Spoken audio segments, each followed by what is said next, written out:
রবিউল আউয়াল মাসে আমাদের নবীজি জন্মগ্রহণ করেছেন, এই জন্য এই মাসের বিশেষ কোনো ফজিলত আছে কিনা বা এই মাসের বিশেষ কোনো করণীয় আমল আছে কি নেই। রবিউল আউয়াল মাস শুরু হয়েছে।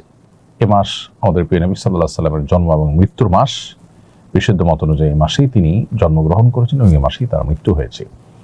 তো সেই কারণে এই মাসটি বিশেষ তাৎপর্যপূর্ণ, সেটি বলবার অপেক্ষা রাখে না যে মাসে নবী সাল্লাল্লাহু আলাইহি সাল্লামের জন্ম এবং মৃত্যু হয়েছে সে মাসটি যে বিশেষ তাৎপর্য রাখে সেটি খুবই স্বাভাবিক, যেটি গুরুত্বপূর্ণ মাস। কিন্তু এর বিশেষ কোনো ফজিলত, পৃথক অন্য মাসের থেকে এর আলাদা কোনো মর্যাদা এবং এই মাস উপলক্ষে বিশেষ কোনো করণীয় আমলের কথা কোরআন অথবা সুন্নাহ আমাদেরকে কোনোভাবেই নির্দেশ করেনি। অতএব নবী সাল্লাল্লাহু আলাইহি সাল্লামের জন্ম মাস বা তার ওফাতের মাস হিসেবে এই মাসটি আমাদেরকে হয়তো নবী সাল্লাল্লাহু আলাইহি সাল্লামের কথা স্মরণ করিয়ে দেয়, তার দুনিয়াতে আগমনের কথা, তার ওফাতের কথা আমাদেরকে স্মরণ করিয়ে দেয়। কিন্তু তাই বলে এই মাস উপলক্ষে আমাদের কোনো করণীয় নির্ধারণ কোরআন হাদিস আমাদের জন্য করেনি। সেই জায়গা থেকে আমাদের এই মাসকে কেন্দ্র করে নিজেরা কোনো আমল বাড়িয়ে নিলে সেটি বরং বিদআতে পর্যবসিত হতে পারে, সেদিকটি আমাদের খেয়াল রাখতে হবে। রবিউল আউয়াল মাস উপলক্ষে বাইতুল মুকাররমে প্রতি বছর ইসলামী বইমেলা অনুষ্ঠিত হয়। নবীজির জন্ম মাস উপলক্ষে এ ধরনের আয়োজন এর শরীয়ী বিধান কি? এটা মৌলিকভাবে কোনো নাজায়েজ বিষয় না, বরং দিন চর্চার জন্য বিভিন্ন উপলক্ষ খুঁজে দিন চর্চা করা, দিন ইলম চর্চা করা, এটা কোনো খারাপ বিষয় না। রবিউল আউয়াল উপলক্ষে কোনো ইবাদত উদ্ভাবন করা না যায়। বইমেলা এটা কোনো ইবাদত নয় যে এটাকে উদ্ভাবন করা হলো বা এটাকে আপনার পালন করা হলো, যেটা ইবাদত এর নামে করার কারণে সেটি বেদাতে পরিগণিত হবে, এরকম বিষয় নয়।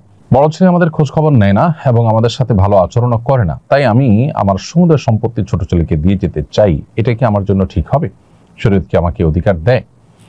সন্তানদের মধ্যে যে সমতা বজায় রাখা সম্পদ দেওয়ার ক্ষেত্রে এটা অনেক উলামা ইকরামের মতে ওয়াজিব। কারণ নবী করিম সাল্লাল্লাহু আলাইহি ওয়াসাল্লাম এক সাহাবী ক্ষেত্রে যখন হেরফের করেছেন তাকে কিন্তু তিনি ভর্ৎসনা করেছেন এবং তিনি নির্দেশ করেছেন আ'দিলু বাইনা আওলাদিকুম ইত্তাকুল্লাহ ওয়া'দিলু বাইনা আওলাদিকুম, তোমরা আল্লাহকে ভয় করো এবং তোমাদের সন্তানদেরকে কিছু দেওয়ার ক্ষেত্রে তোমরা সমতা বজায় রাখো এবং ইনসাফ করো। এর বিপরীতে ফুকাহায়ে আহনাফের মতে এটি উত্তম, তবে ওয়াজিব বা ফরজ নয়। তো এটার উপর ভিত্তি করে যদি কোনো সন্তান ফাসিক হয়, ভুল পথের যাত্রী হয়, ভ্রষ্ট হয়, খারাপ হয়, তাহলে বাবা মা উপহার উপঢৌকন দেওয়ার ক্ষেত্রে তাকে যদি খারাপ সন্তানকে যদি কোনো কিছুই না দেয়, সেক্ষেত্রে ফুকাহা হানাফি উলামা ইকরাম সেটিকে জায়েজ বলেছেন, যেমন মুফতি শফি সাহেব রাহিমাহুল্লাহ এটিকে জায়েজ বলেছেন, কিন্তু আর উলামা ইকরাম এটিকে জায়েজ বলেন না এবং অন্যান্য উলামা ইকরাম এটিকে জায়েজ বলেন না। কারণ সন্তানকে সম্পদ দেওয়া এটা বাবা মার কর্তব্য। আল্লাহ তাআলা যে হিস্সা ঠিক করে দিয়েছেন সেটা আল্লাহর দেওয়া নির্ধারণ, আল্লাহ ঠিক করে দিয়েছেন।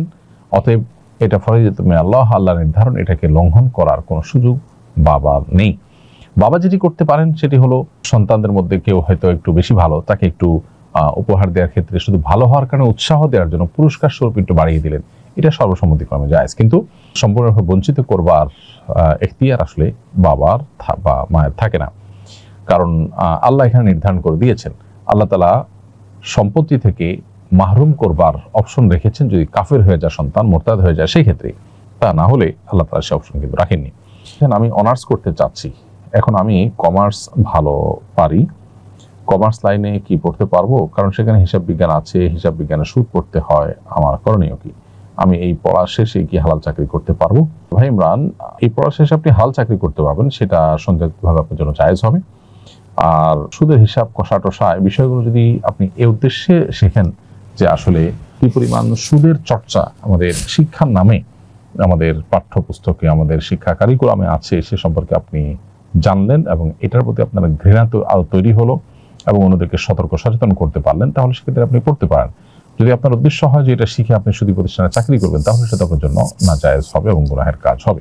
ইহরাম অবস্থায় ইচ্ছাকৃতভাবে সুগন্ধি ব্যবহার করা নিষেধ, কিন্তু কাবা শরীফের দরজার চৌকাঠ বা গায়ে সুগন্ধি লেগে থাকে, কেউ যদি অবশেষে দোয়া করার জন্য সেটা ধরে এবং তার হাতে সামান্য সুগন্ধি লেগে যায়, তাহলে এতে কোনো গুনাহ বা উমরার ক্ষতি হবে কিনা? উত্তর হলো সামান্য সুগন্ধি যদি লেগে যায় ইচ্ছার বাইরে তাহলে গুনাহ হবে না, তবে সাদকাতুল ফিতর পরিমাণ সাদাকা করে দিতে হবে ইচ্ছার বাইরে যদি লেগে যায়। তাহলে দোকান উদ্বোধনের সময় সমাজে প্রচলিত মিলাদ পড়া জায়েজ হবে কিনা? দোকান উদ্বোধনের সময় বিসমিল্লাহ বা আল্লাহর নাম নিয়ে আপনি শুরু করবেন, যে কোনো ভালো কাজ আল্লাহর নাম নিয়ে শুরু করলেই যথেষ্ট হয়ে যায়। এই ছাড়া আপনি দোকান উদ্বোধনের নামে যদি প্রচলিত মিলাদের আয়োজন করেন তাহলে সেটা শরীয়ী দৃষ্টিকোণ থেকে কোনো জায়েজ কাজ হবে না, বরং বিদআতে পরিগণিত হবে। নবী করিম সাল্লাল্লাহু আলাইহি সাল্লাম বা সাহাবায়ে কেরাম কারোর মধ্যেই কিন্তু এরকম কোনো আমল পাওয়া যায় না যে তারা কোনো ঘর বাড়ি উদ্বোধন করার জন্য কোনো বিশেষ আমল করে তারপরে বিশেষ কোনো আনুষ্ঠানিকতা করে এই জাতীয় কোনো কিছু করে তারা উদ্বোধন করেছেন, এমনটি পাওয়া যায় না।